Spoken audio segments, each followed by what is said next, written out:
The Lost Cryptids Conservatory, where we will shatter your reality to bring you closer to the truth.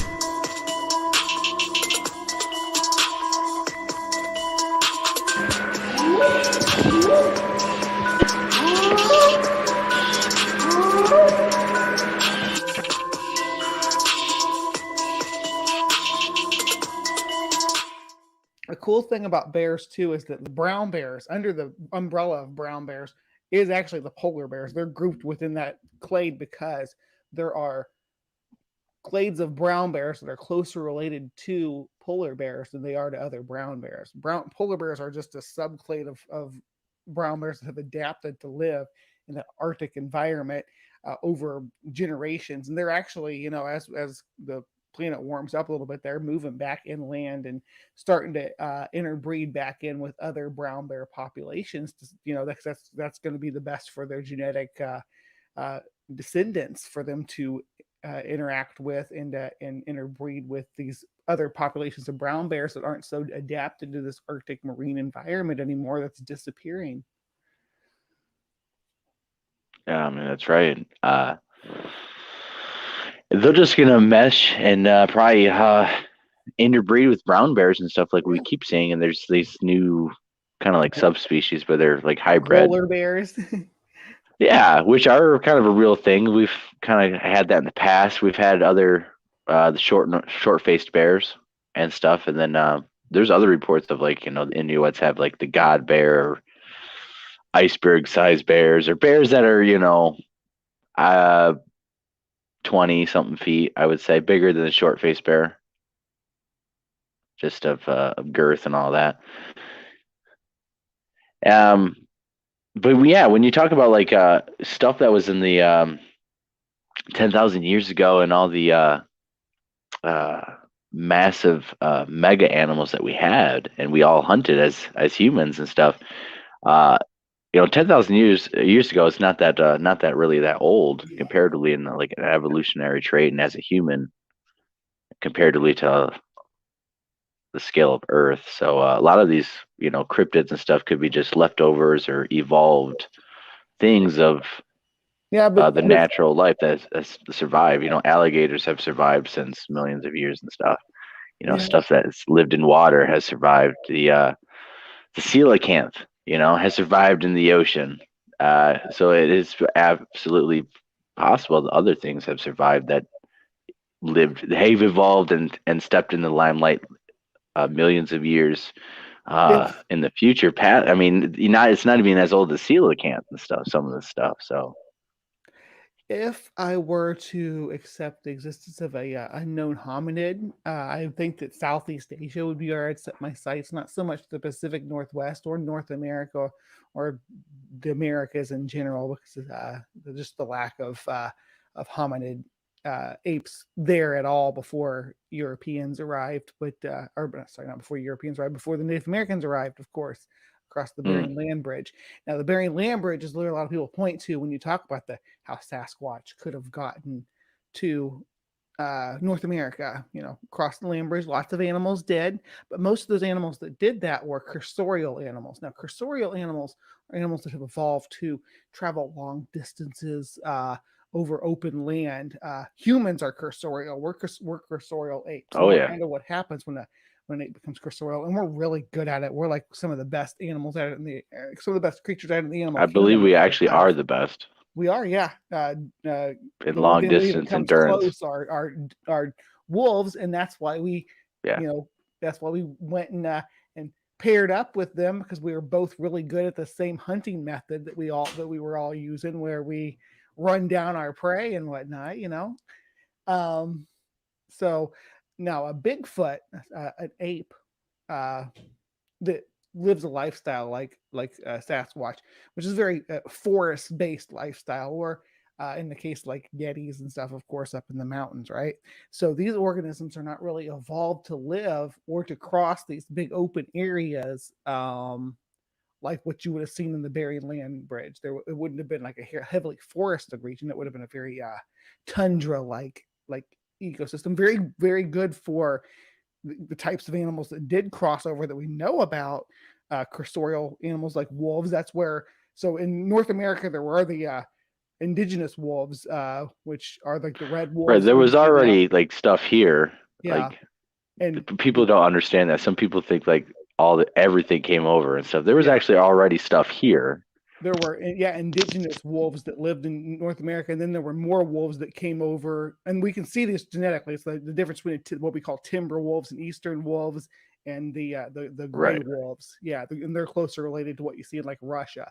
So that's a good example. And the bears are another one. The brown bears that we see in Alaska are closest related to the ones that we see over there on the tips of Russia, because they have they've evolved and live in that same area, right?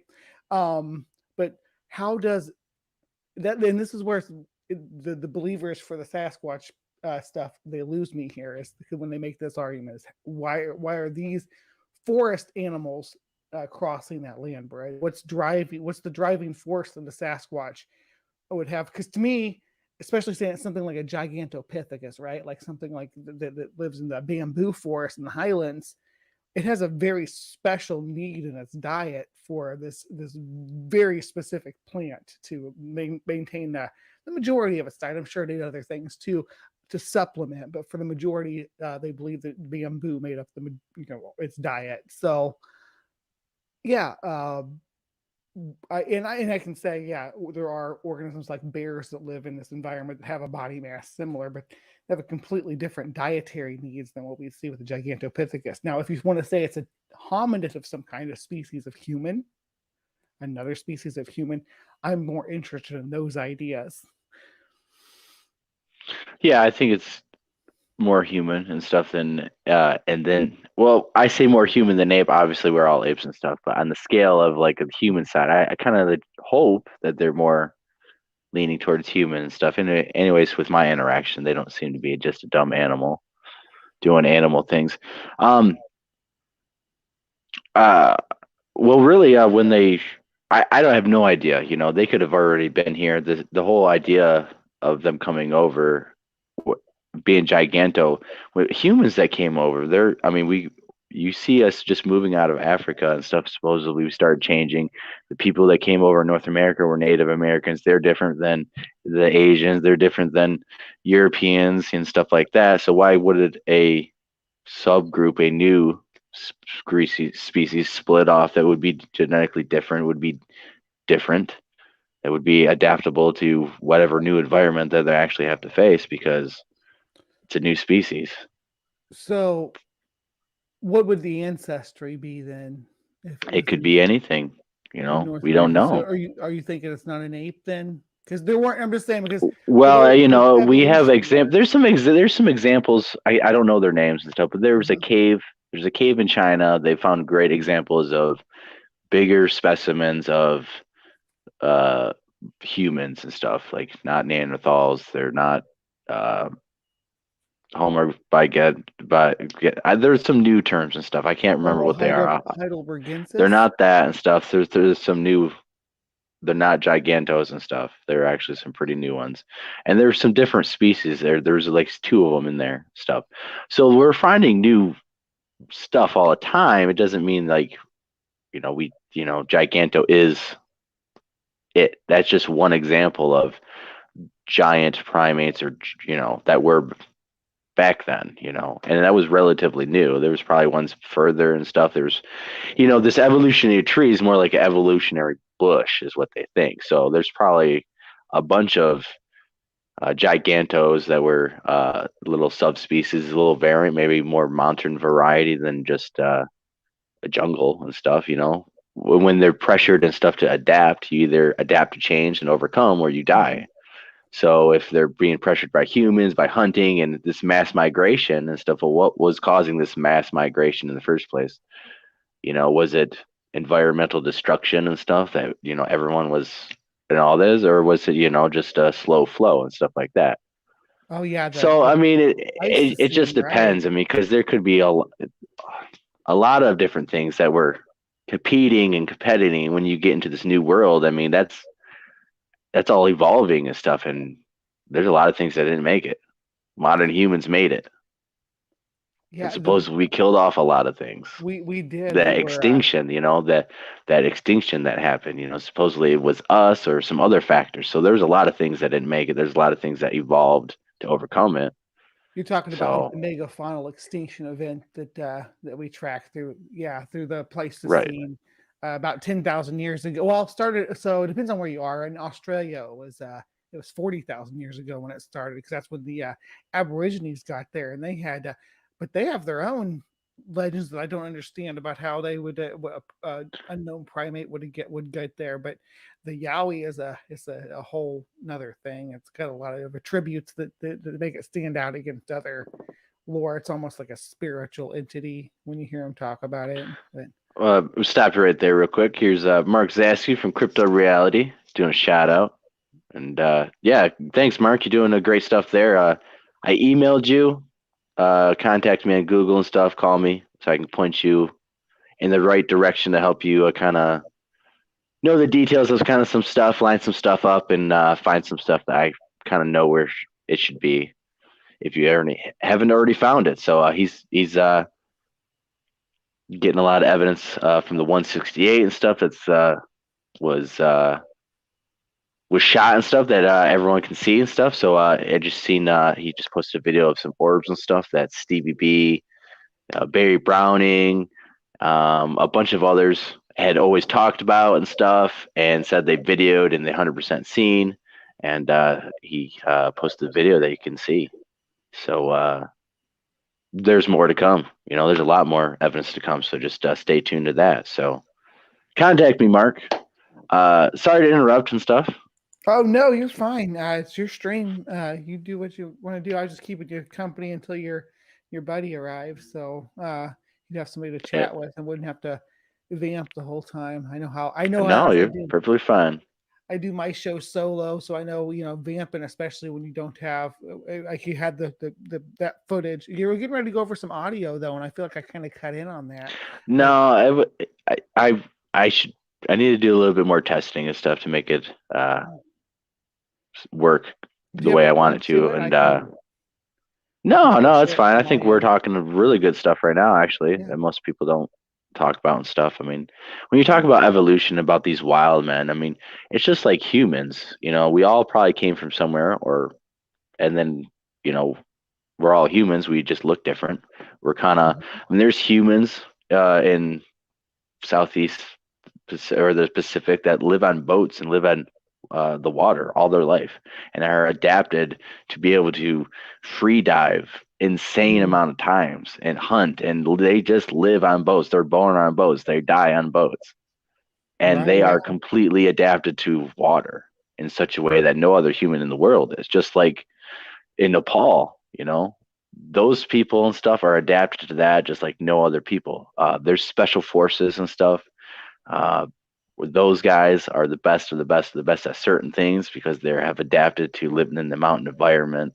They have just endurance like no one has. You look at people who are involved in the jungles and stuff, they can climb trees, they can hunt, they can listen, stuff like that. Native Americans have their own tales and stuff like that of Oh stuff yeah. that they could do. The Inuits up in the Arctic, their body fat ratio is like very specialized to help them survive in that Arctic And climate. they're They're small and stuff to make physiologically sure, adapted. Yeah, conserve the heat. they're short and stocky. So Yep.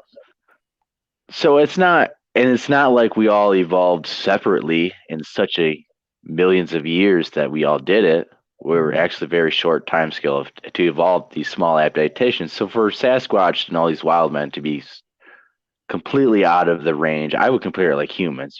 I think that they're relatively about the same, just like humans and stuff. We can have small adaptations. The ones in Florida are Yeah. adapted to Florida. The ones in Canada are probably adapted to Canada a little bit more. Southeast Asia, Right. And I get that Africa. with humans definitely because yeah, we just 200,000 years since the out of Africa hypothesis, right? That we've been spreading over the globe. And filling all these niches in these different environments. And because we were these efficient cursorial predators, and we partnered up with our canines, and we just conquered the world even before Western powers or whatever, that we were at every corner of the globe by about 1000 BC. I think that we had reached every island in the Pacific, that we were ever going to of any significant size, that we were ever going to conquer of any significant size. Anyway, because the way that we are adapted, the way that we hunt and such. Now, my question about the Sasquatch relative to this kind of the way that we spread is that they have a very different lifestyle, right? They are we expect that they have a different lifestyle in comparison to what humans do. They would seem that they live in definitely smaller groups, right? They don't live in huge societies like humans do. So they That would we live know of. in, well, yeah, that we There's know of reports for of them sure. underground that are vast Well, caverns of societies, but can how you big of verify that? society, even by comparison to they would that would pale compared to Right. human society on the surface. Um, but that would be neat to find like a Sasquatch city under the Cascades or something.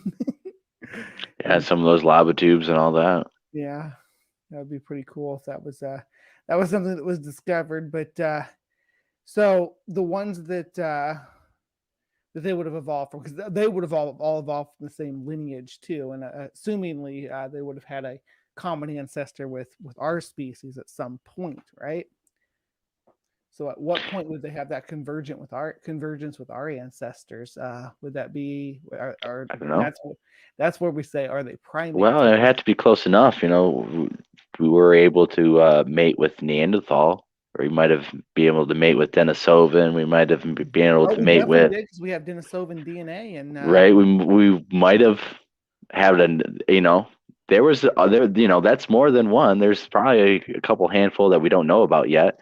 If their common ancestor or whatever they evolved from was able to mate, and some people think that they steal women and they mate with women. Actually, all the wild man cultures around the world say that actually they do that. All of them say they kidnap women and they either eat them or they try to make babies with them. And so that would point that, there's some type of relationship that they are able to do that, which would so make them a little bit more human than type of ape. like, check this out. Like when they mapped the human genome, right? Which they did. The human genome's completely mapped. We know all the haplogroups and where they migrated to. So when we mapped those, they found the existence of 3 unknown species of Homo, because we're Homo sapiens, right? And you talked about Homo neanderthalensis. Hmm. You mentioned Denisovans. That's a group of Homo. Homo habilis, which was very, very early Homo sapiens, like a few million years ago, a couple million years ago. But and then Homo heidelbergensis, we talked about that a moment ago as well. But there's 3 unknowns in our genome. What could they be? Where did they live? Where did they go? Are there any of them left in some relict population in some remote area of the globe? That's so exciting to think about. That's what keeps me interested in like cryptozoology. Just the thought of Yeah. finding something like that. Well, Even if it was, no, go ahead. Go ahead. so even if it was like something that in recent times died out, like something, this died out before we discovered these islands or whatever, but this group survived here until, even if they survived until like the time of the pyramids or stuff. Like we have mammoths that survived on the Wrangel Islands up north of Russia at the same time that the pyramids were being built in Egypt. Just to think about something like that, we find where there was even a relic population that would explain even the cultural and maybe epigenetic mythology tied into our association with the wild man mythos, right? Yeah, because it's so universal. And well, just like the Hobbit from Indonesia, it's actually a real species that was supposedly it's Homo gone, but floresiensis. they have stories. They always depicted them as more human, not ape-like. They had spears and tools, and so and there is still people out there that say there's tribes of little people out there that are not so friendly to people. And that is another thing is that humans are very warlike and stuff. We fashion weapons and destroy ourselves and everything else. And some people think that, Sasquatch in North America, or, these wild men, seeing how vicious and stuff we were becoming, and chose to live in the most wild places, the swamps, the places where humans just typically don't go, and have evolved to watch us, to avoid us, and try to do that at all costs, because they seen the destruction firsthand of supposedly everything. Supposedly we wiped out Neanderthal, we wiped out all these megafauna, we wiped out every single thing. We at fashion tools, we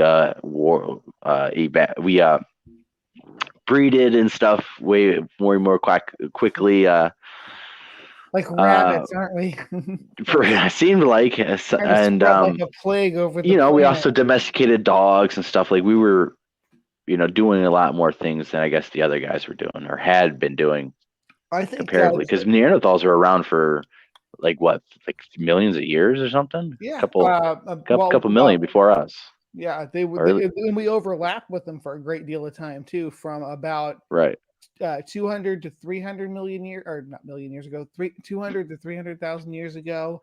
There was an overlap between humans and the Levant, and then from about 200 to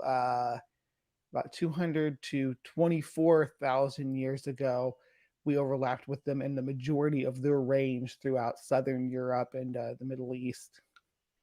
Yeah. So I'm a big nerd. I know all this. That's great stuff, because that's great stuff that we HiveScience.